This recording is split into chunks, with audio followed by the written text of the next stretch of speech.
2, 1.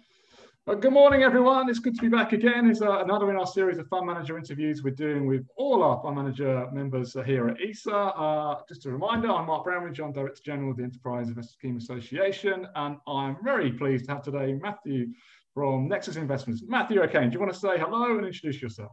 Hello, everybody. Yeah, very nice to meet you, Mark. Thanks for making a bit of time to have a chat this morning. I'm the Managing Director. I suppose I'm the Senior Investment Director, really, as well, of the Nexus Investments Group. We are part of the Nexus Group. Nexus Group's been around for 25 years or more. It's owned by a very well-respected entrepreneur called Harry Hyman.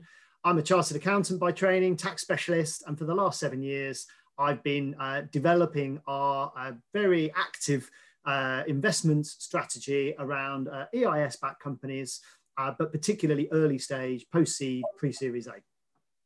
Yeah, it's a great introduction. Thank you very much. And we won't hold it against you, the fact that you trained to be a chartered accountant. Don't worry about that. It's fine.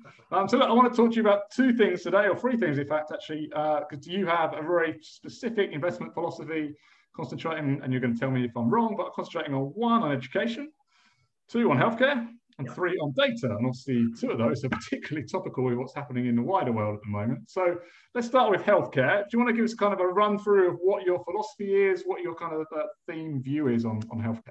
Yeah, sure. Okay. So I think there's some really interesting long-term trends that many people will be familiar with, but it's worth just highlighting.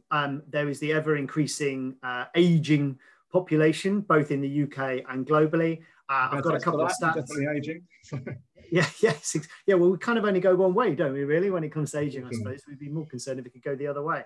But I've got a couple of stats here. Did people know, for example, that by 2050, it's projected that 1 in 4 people in the UK, will be 65 years or over? Well, in 2019, it was 1 in 5. So actually, that's quite a material trend. That's just in the UK, and generally that's reflected globally. So that's one thing that we just are conscious of, from Nexus, and everyone should be, frankly.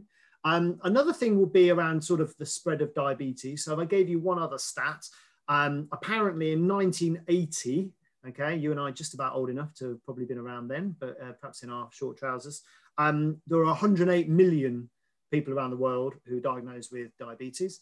In 2014, that had virtually quadrupled. So it's 422 million people in the world with diabetes. So when I look at our philosophy, if I look at the first investment we made in 2014, when I joined Nexus from Deloitte, I've been at Bridgepoint Private Equity for much of the previous year. We invested in what at the time was the Britain's, and I think the world's first, dairy-free and sugar-free ice cream. Still trading, still going strong. You can still buy it in various places. Called Perfect World Ice Cream. Why did we do that? Well, because in particular, we felt that any product out there that's solving that issue and providing choice for those with diabetes, given those ever-increasing trends, and also people as well who perhaps are increasingly being diagnosed as intolerant of things like dairy and wheat, that's an interesting long-term strategy to get involved early in a business's life cycle. And that's that philosophy that we've taken through across the wider range of healthcare all the way through to now 2021. Okay, so is this different from, obviously we see medtech funds, we see biotech funds. Is your kind of philosophy slightly different to those 2? We're a bit broader. So, if I call up, I'm quickly just going to share screen and show people a bit of what we think about. So if you look at health in the bottom right corner, that's one of our 4 quadrants of our investment activity. Our scale-up fund focuses in these areas. We're thinking a bit more broadly. So I talked about aging population. I've mentioned diabetes. Personalized healthcare itself, it's very interesting. So that's the delivery of healthcare. We've got an investment in a business called MedicSpot, which provides virtual and remote healthcare. It also then provides things like testing services for people who want to travel and want to show that they're free of COVID. We're thinking about topical, things, exactly. Well, incredibly topical. I'm not going to breach too many confidences, but that business, I would say, top line, last time it reported, it was something like 5-fold increase from when we invested. So, all right, it's had an extraordinary following wind, but that whole trend is really interesting. Nutrition, I've touched on. We have holdings in our wider portfolio in a gut health business. We also have an investment, though, at the same time in a virtual reality training company. So particularly training surgeons. We're doing this interview, Mark, aren't we? I'm in my house. You're probably in an office or house. But the point is, we're able to carry this on more easily and economically, probably, than when we used to have to go to offices and travel to one another's offices to have a meeting. Yeah. So it's also true when you look at things like surgery. Okay, surgery is one of these sort of last gasps of the old regime where, a bit like pilots, they have to complete a certain number of hours of training before they're allowed to actually practice on live patients and so on. Yeah, to be let loose in that sense.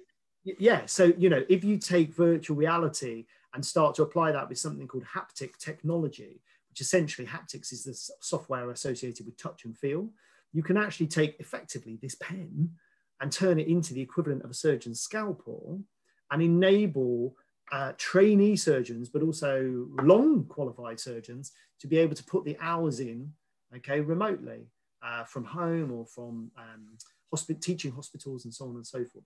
That's really interesting. That's what we are looking at when we're looking at healthcare. Okay. And the other three sectors there, do you want to talk about those quite quickly, or should we kind of carry? Let's stick on with the health for the moment.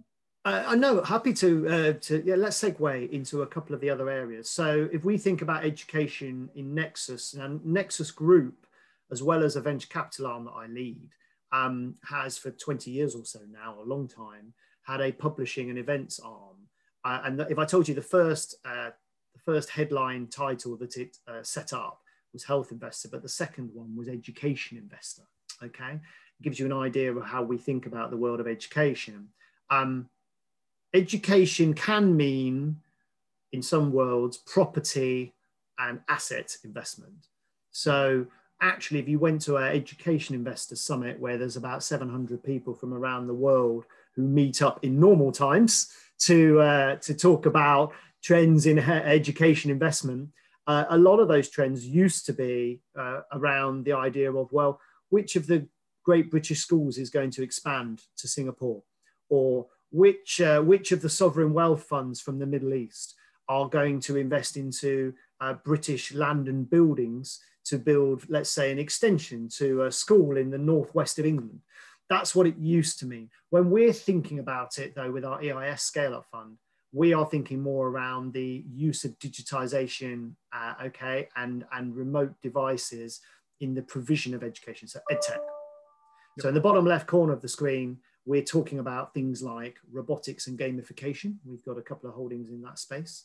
Some great trends around the use of gamification. So, you know, one of my team sent me a piece of information earlier on today talking about gamification and its increased retention of engagement of students in the classroom. There's various reports that talk about 12% increase in retention. There's some really wonderful apps out there. When we're thinking about EdTech, the first EdTech business that I invested in after joining Nexus, and still one of our better performing businesses, really exciting company actually, it's called Knowledge Motion, trades as Bow Clips. So what Knowledge Motion did in 2014 is it spotted that there was likely to be a replication, sorry, get my words right, of the trends you've seen in media. So where we've seen Netflix become a sort of a form of service on demand, okay, for people who want to consume media in their homes. They, being the people who set up Knowledge Motion, envisaged that happening in education. So they saw that we're going to have a movement away from, for example, download towards streaming. And we're going to see a movement away from physical textbooks towards e-learning materials and digitized materials. And whereas a textbook needs photos to bring certain of the learning theories to life, actually ebooks arguably need videos. Yeah, I have children who are now 10 and 11 years old. When they were 3 or 4 years old, the great thing to see was sometimes they walk up to a television screen and start jabbing it with their finger. Yeah. They didn't understand why a still picture on a screen wouldn't just start or stop in the way that videos start or stop. And that's a trend that's emerged, you know, over 7 or 8 years. That's the sort of business that we've invested in. You know, we invested in that business when it's worth 1 or 2 million, really near the start. I think its latest investment round values it at whatever, 17, 20 million, something like that. But more interesting and exciting is that I think I'm right in saying 80% of their revenues come from global business, not from the UK or Europe. Okay. It's the Singapore it's the Singapore government, it's the United Arab Emirates government, it's the likes of the Pearsons and the McGraw-Hills in the US. Those organizations are at the forefront of progression in terms of education. And it's some really great British ed tech businesses that are delivering the solutions that are powering change in education around the world. So ours is a scale up fund. So we talk about thematics. Actually, it's with kind of arguably the biggest and most important theme, just to stop sharing for a second. The biggest theme that we're interested in is the promotion of entrepreneurship, okay, British entrepreneurship, but getting those UK entrepreneurs and their businesses out onto the global stage. And I think, having a bit more of that mix of ambition, but also the smarts to be able to deliver things internationally, it's a big part of what we're thinking about when we're thinking about EdTech and healthcare. It's not thinking about your local primary school, or your local care home. It's thinking about how you take things broader. Yeah, and I guess because we've all been homeschooling, we've all had kids at home over the last few weeks and months, and I guess it's brought it home to us how difficult it is to educate those kids and get information, appropriate information, relevant information for particular age groups and key skills groups, etc., etc. So I guess it's more kind of in our consciousness to think about this stuff. Has it kind of moved things forwards in the edtech world in terms of technology coming through? You talk about different sectors and markets. It's interesting to hear that Singapore and Far East Asia are kind of the bigger markets and perhaps domestic UK markets as well. So has that moved forward over the last few weeks and months? Yeah, absolutely. So I think what's happened is there are certain territories in the world, so Singapore is one of them. It holds itself out as a pioneer in the provision of education. It has done for many, many, many years now, and it's generally respected as such. I think what you've seen is that certain Asian Eastern territories who have effectively been able to look to the West for certain elements of inspiration around, for example, the materials. So I think, no one wants ever to get into debate about the quality of teaching. I think it's high throughout the world. But I do think the access to materials. So if I come back to Knowledge Motion for a second, their whole USP is that they have built a library of video clips that are historic video clips. The clips have existed often for 50 or 100 years. Pathé's been going for 100 years. Footage of JFK being murdered, or footage of the man on the moon, landing on the moon. These will continue to be used in the teaching of, let's say, history for decades and decades, right? Opening up that accessibility to all parts of the world to use those materials is really quite interesting, firstly. But then I think the second element that kind of plays off the back of that is the ability to be innovative in how one uses those same pieces of material. Perhaps you could use, so for example, Felix Baumgarten, okay, the Red Bull, the highest descent ever. Yeah. That's actually quite powerful for teaching physics, of all things, right? Okay. Terminal velocity. And so there is a lot of innovation going on around the world. And what we're trying to do is spot the British companies, the UK businesses predominantly, that can play a part in delivering of those. And that last 6 months, Mark, how can I put it? I suppose certain sleepier parts of our country have woken up to the economies of time and delivery that can come with a real investment of energy as much as cash into education and education technology. It's not easy. It's been a bit painful, as parents. I'm sure many parents out there are like, oh, dear me, please don't show me another 6 platforms that are supposed to help with the teaching of education to my children. I've got to juggle them all. But what I would say is it's like many things. Once the adoption has taken place, it's the children who drive it. It's my 10-year-old who seems to have 15 fingers.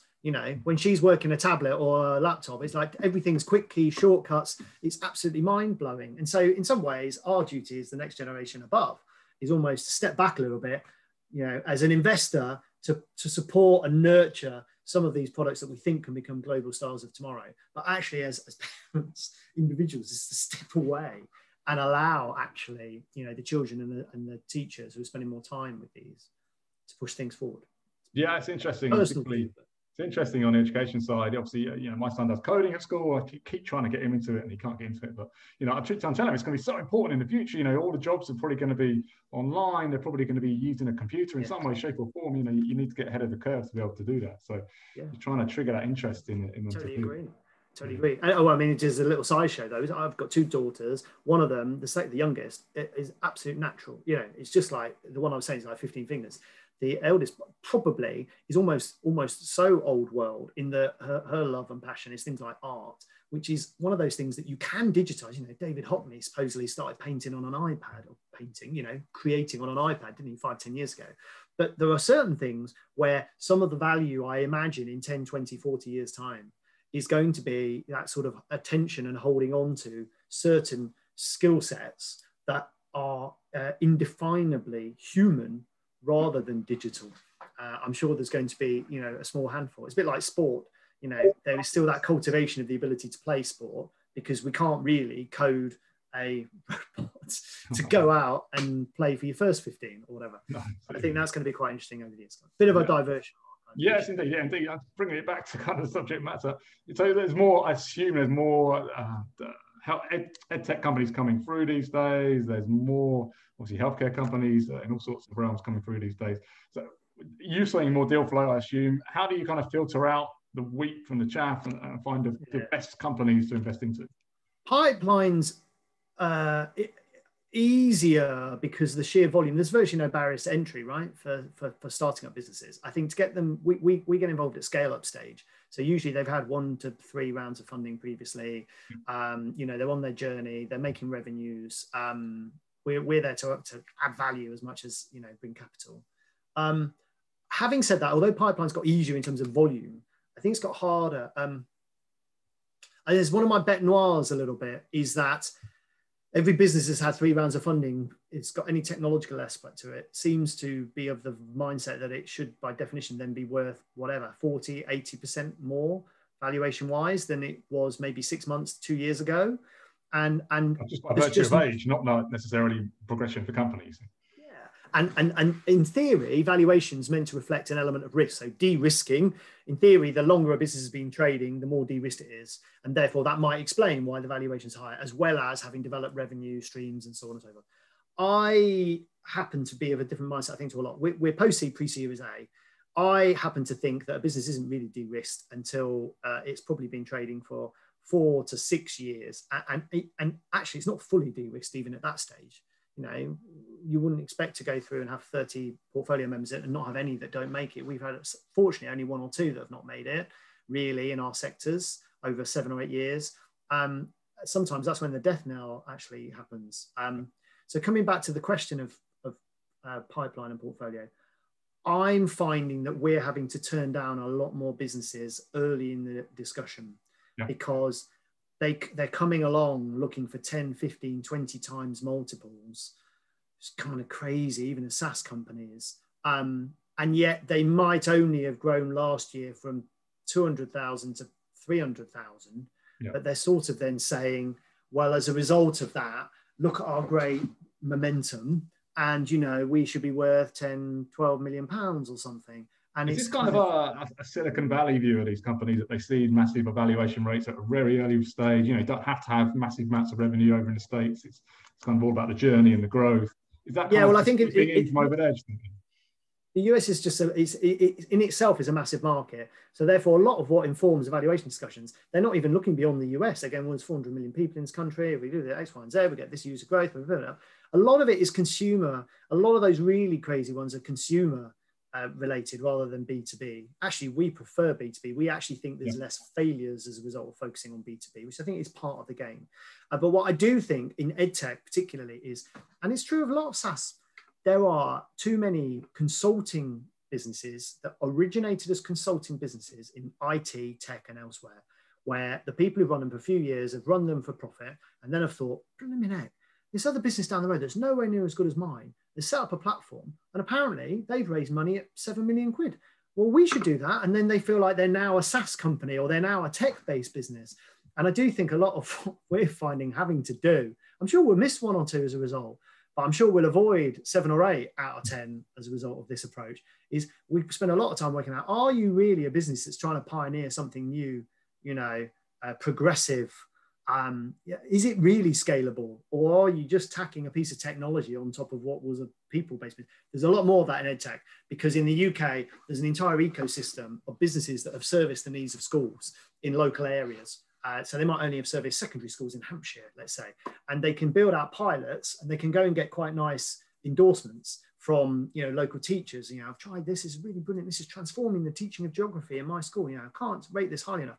That doesn't then lead to it being worth millions and millions of pounds before really it's ever been taken national, let alone international.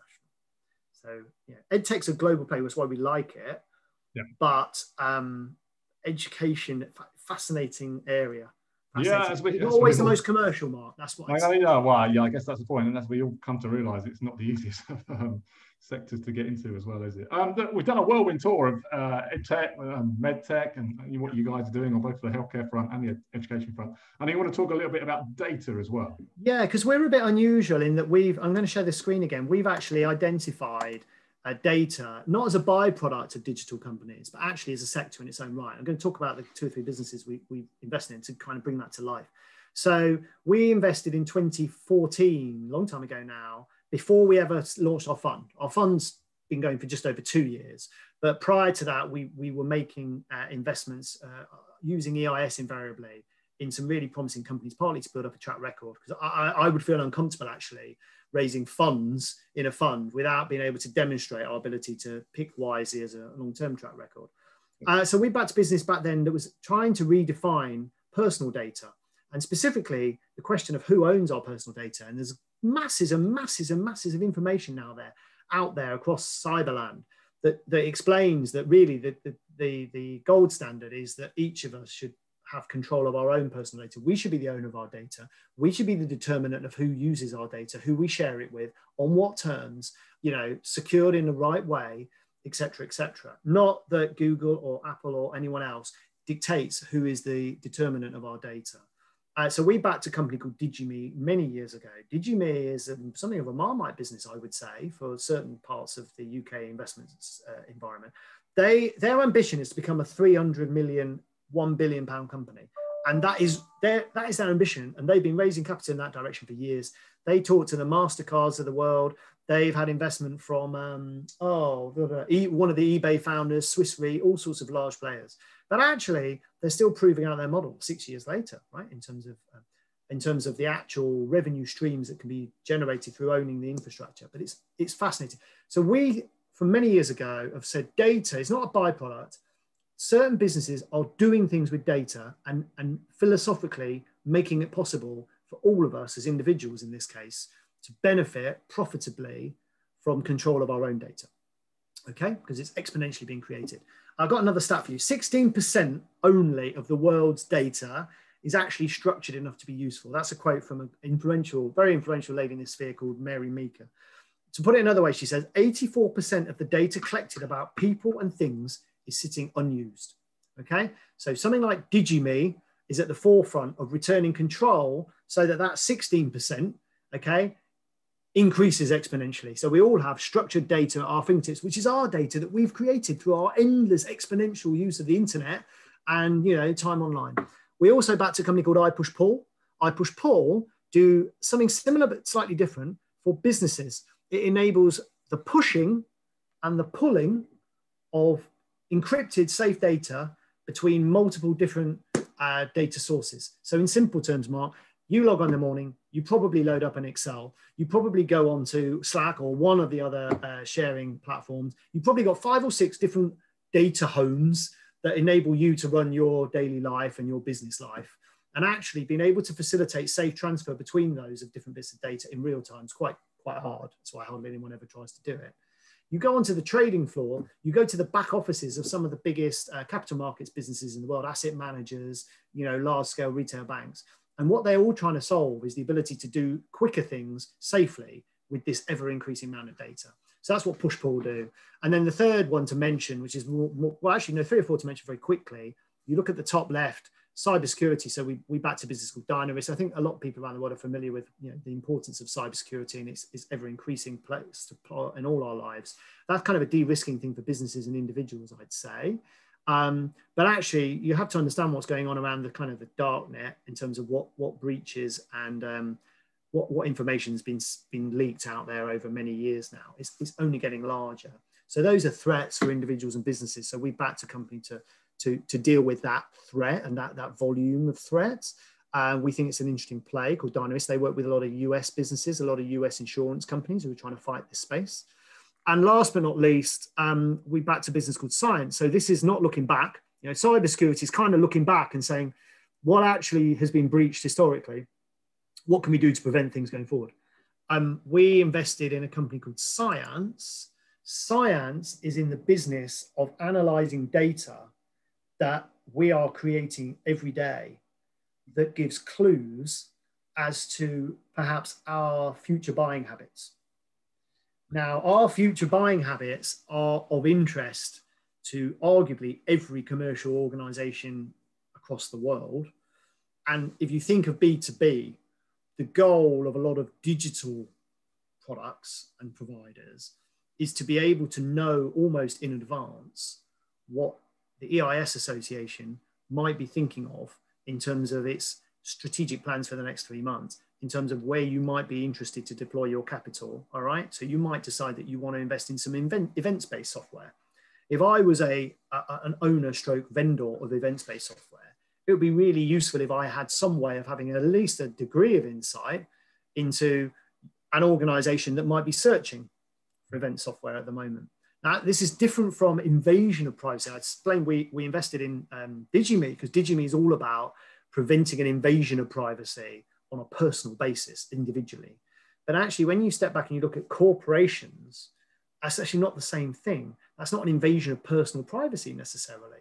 And actually, businesses would rather potentially be saved and only have 3 conversations a year with potential vendors trying to sell them, in the example I'm giving, event software. Yeah. You don't really want to be contacted every week, but it would be quite useful for someone in your business to potentially be in contact with someone who's a specialist in that area at the point that you're actually searching. So that's a whole world of what's called account-based marketing, intent data.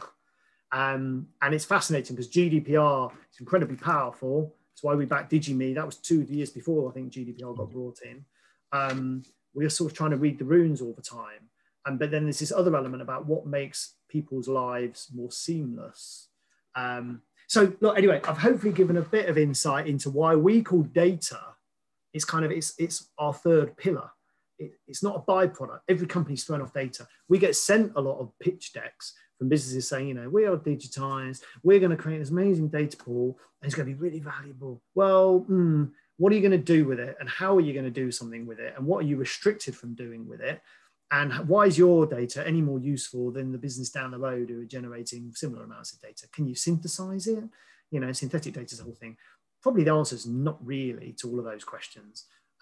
So we kind of go, that's interesting, we'll maybe stay in touch, but we're not going to invest. That's so different from backing someone like iPushPull, who have actually created a business out of making it easier, in their case, for financial services companies to exchange data seamlessly and safely.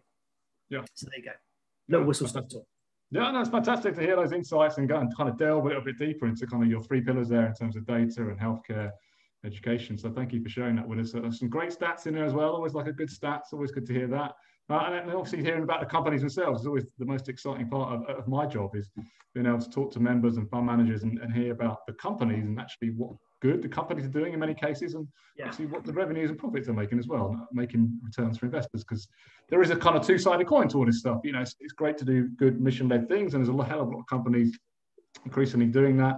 But at the end of the day, investors want returns, right? So yeah, well, they want returns, but we're all about the people. So just like as final shake, because you mentioned that, I look at my kind of a conduit to actually enabling our investors, in our case, but it's the same of all fund managers. They should be trying to facilitate their investors having indirect access to the people like the ones on screen. These are the founders, right, of the businesses that our fund has invested into. This is who we're actually supporting. Yeah. These are the pioneers. These are the entrepreneurs. So, you know, in our case, we've got certain criteria that these people have to scrub up to in terms of their historic experience. You know, a lot of them have built and sold businesses before.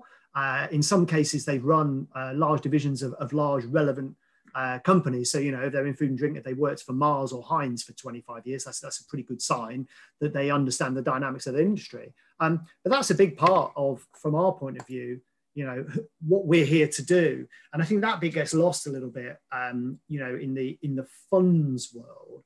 Well, I think, you know, sometimes funds shouldn't, but they do sometimes miss out on investment compared to direct companies, because investors, like, they feel like, oh, I kind of got this connection with this founder, you know, I've met them and they're all over this and they know this sector is like, they're brilliant, they're what, you know, they're, I don't know, whirlwind, and you know, want to invest in this. Okay, but the bit of the professional investors should be bringing to the table is working out which of the whirlwinds are going to kind of blow out, and which of the whirlwinds are with the right sort of helpful nurturing and support can actually be melded in the right directions. That means they can go from the UK out to whatever the next territory is, out to globally and so on. And ultimately, that's what's going to lead to the returns for investors, I think. We always say if our founders succeed, then we'll succeed. And I think that's quite it's not a bad way of thinking about the world in our experience. No, absolutely. I think it's good for investors to see those companies and meet those investors, entrepreneurs at the same time as well. I'm going to share my screen and just show your page on our website, which anyone can find out a little bit more about yourselves. And of course, you've got your contact details there and the website, etc., etc. So go and check that out, guys and girls, and let us know what you think. But Matthew, that's a really useful kind of fund manager interview to try and get a bit more depth, as I say, a bit more information about and insight about what you guys do and how you do it. So I thank you very much for that. I'll give you the last word to you. I'll give you 20 seconds to give the last word. Oh, wow. Okay. I'm not sure what I was ready for. Okay. So look, all I would say is I think the themes that we identified many years ago, really interesting themes. We're not going to be the only people who are going to be investing in these spaces. I do think we're the only fund that are focused on these three core pillars, and we have been for a long time, and we've had some exciting exits. So my message, I suppose, would be let's have a little bit of hope coming into month 2 or 3 of 2021. Yeah, whilst we're all locked down at home, there's some great things happening in the UK early stage market. So anyone who wants to know more about how we do things and wants to support us and help us to support those founders you just seen, please just drop us a line. Always happy to chat. Matthew, okay. Nexus Investments, thank you very much. Thank you. Cheers, Mark.